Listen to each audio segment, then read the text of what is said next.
Stop praying about what God already told you to do. At some point, prayer just becomes procrastination when you're using it to avoid taking action. You know you're supposed to do that thing God called you to do, but you keep putting it off. And you say, oh, I'm going to pray about it. No, you're not praying about it.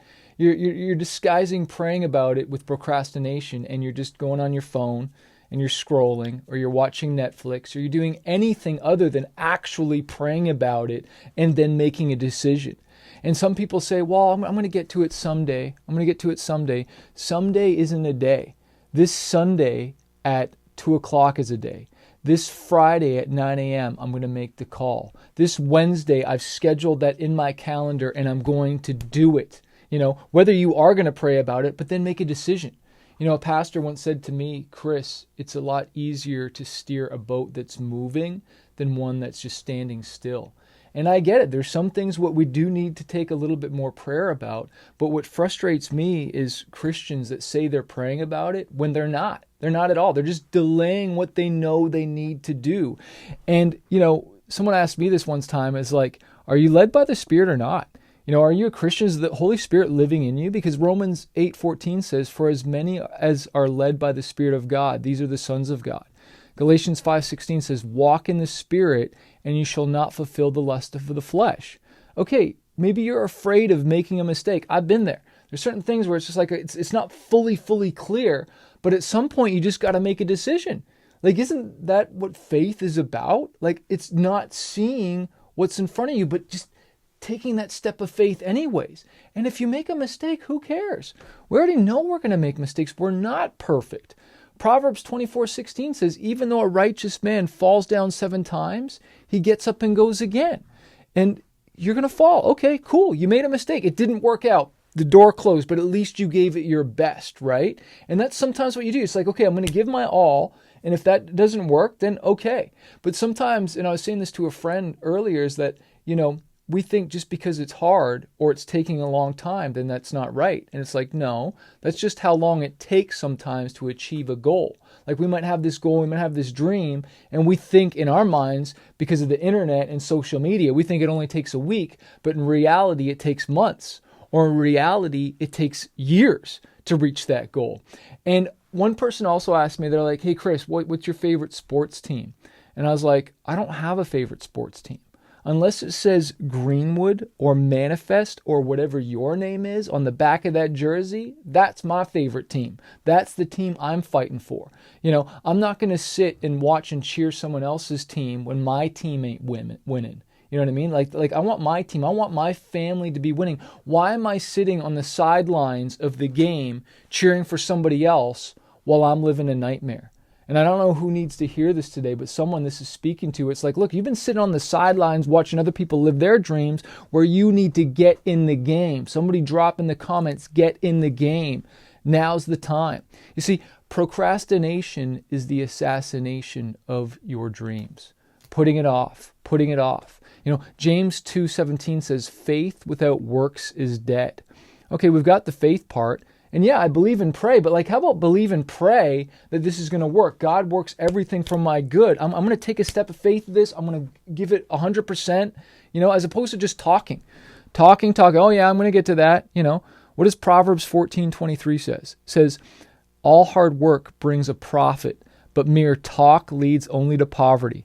How many of us know people that they just keep on talking about the dream? They keep on talking about, no, hard work brings profit. You don't hear that. Profit means making money. And there's nothing wrong with making money as a Christian, as anyone. Just like making money so that you can help other people and make a difference. Oh yeah, I believe in prosperity. Totally. Ecclesiastes says this, Ecclesiastes 11:4, whoever watches the wind will not plant. Whoever looks at the clouds will not reap. There's a much better translation of that, and I'm going to look that up right now because I want to give it to you because it's so good. But that's basically like I'm going to say, give me NLT of this. But it's basically you're saying you're just waiting for the perfect time. Oh, when the ducks are in a row, or when I'm finally here, or I'm finally there. Once it's here, then I'm gonna do it. Here's the NLT. Farmers who wait for perfect weather never plant. Oh my gosh. If they watch every cloud, they never harvest. It's like you just keep waiting and waiting and putting off and putting off and putting off. No, now's your time. Now's the time. Get in the game of your dream, of your calling. Yes, some things take prayer, right? But if a truck is coming at me and I'm standing on the road, I'm not going to pray to wait to decide whether I'm going to move out of the way. I'm going to move out of the way. There's certain things that you just make a decision. And I'm speaking to those that you've been putting it off. And this is your year, okay? This is your year. This is your time. And we've got to stop being led by fear and start being led by faith. You know what I'm saying? Joshua 1:8 says, be strong and courageous, for your God is with you wherever you go. Maybe you're just afraid, and that's okay. Do it afraid. I've gotten on stage lots of times to perform, and I was afraid. I got up there anyways. I didn't feel comfortable. I felt out like I was out there out of my league. I was scared to talk to maybe my girlfriend because somebody said she was out of my league. I went and talked to her anyways.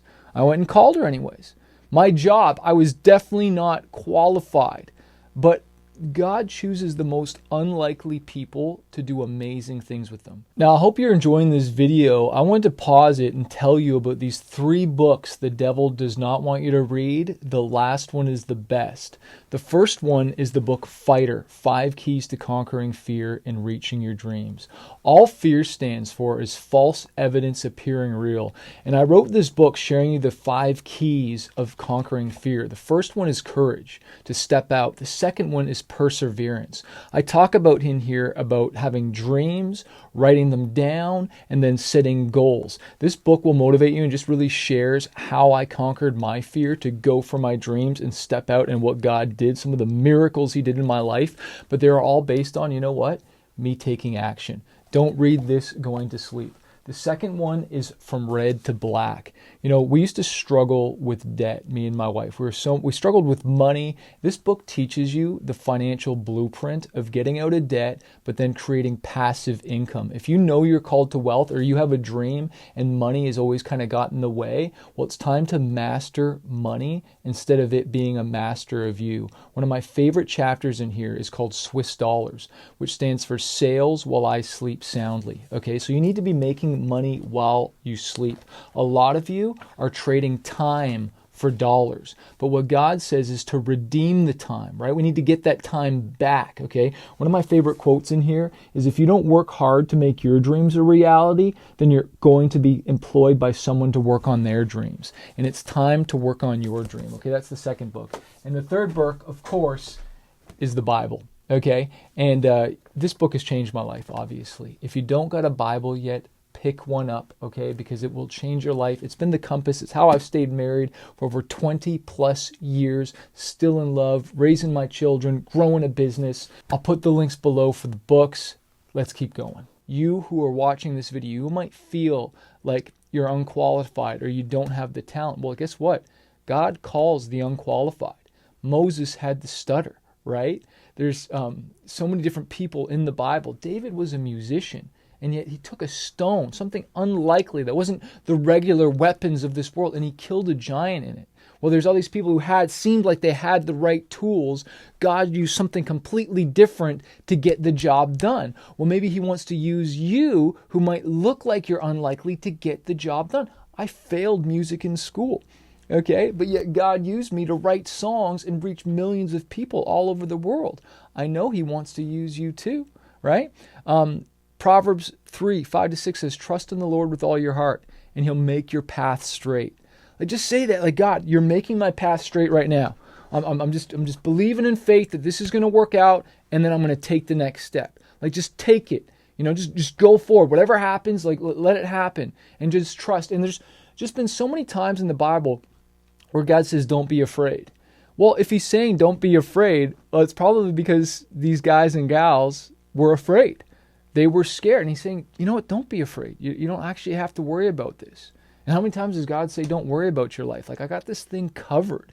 And if we operated like that more often, and I operated like that more often, and stopped worrying about, what's going to happen or what other people are going to say, who cares? I'm focusing on the dream. I'm focusing on the calling.